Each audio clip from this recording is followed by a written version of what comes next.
Кожний народ має своїх святих. Які святі можна назвати нашими національними святими? Удивительна річ. Із времени весни народу 1848-49 годів происходить дуже інтересний епізод у житті нашого народу, котрий демонструє активність національного самосознання русинов у їх стремленні бути признаними і незалежними народом, який би мав право на усі свої права, як кожний незалежний народ. Отак се стало, що прийшлося русинам признавати, що не було можливості нараз об'явити незалежну державу, бо дуже був високий рівень мадяризації греко-католицького духовенства і взагалі тої еліти. З другого боку, іще многі з русинов не були готові к тому, що вже через 20 років, як свідчив перший прем'єр-міністр Подкарпатської Руси Андрій Бродів, поголовно населення освіченої, появилася своя еліта, свої вчені, учителі, лікарі і другої.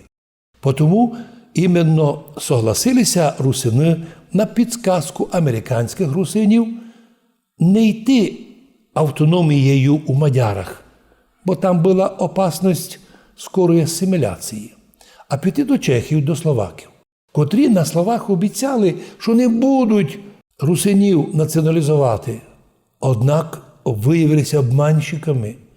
Чехізація була одною з проблем для русинов. Чому русини не захотіли бути частю Чеської православної церкви? Тому що розуміли, що це шлях до асиміляції і не хотіли мати загальну державу, а свою окрему національну республіку. Що касається наших святих, то дивіться, інтересно, і так люблю, наприклад, є такий святий Герман Аляскінський. На Алясці він національний. Ефросинія Полоцька, така важна, знакома для всіх білорусів. Преподобний Сергій Радонежський для Великої Русі, Іов Почаївський на Волині, а потім його діла продовжив Амфілохій Почаївський. У нас ми вважаємо, можемо рахувати національними святими нашими Алексія Ісповідника Карпаторуського і Іова Угольського і весь собор карпаторуських святих. Якщо хтось має других святих, а святих було багато, але не всі були якби прийняті церквою, то це означає, що в будущому число святих буде поповнятися.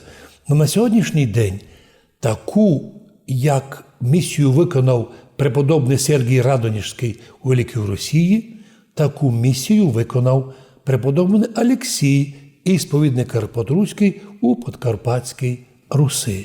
Отже, кожен народ, в тому числі і ми, маємо своїх карпаторуських святих. А вся Україна має чудесний свод Києво-Печерських святих, які і загальноукраїнські, і загальноруські, ну і наші русинські, бо перший святий в Києво-Печерській лаврі русин преподобний Мойсей Угрин.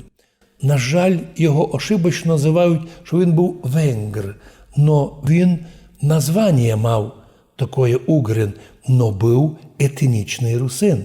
Так і сьогодні у нас є русини, котрі мають фамілію чех, фамілію словак, фамілію мадяр, фамілію румун, фамілію німець, фамілію поляк.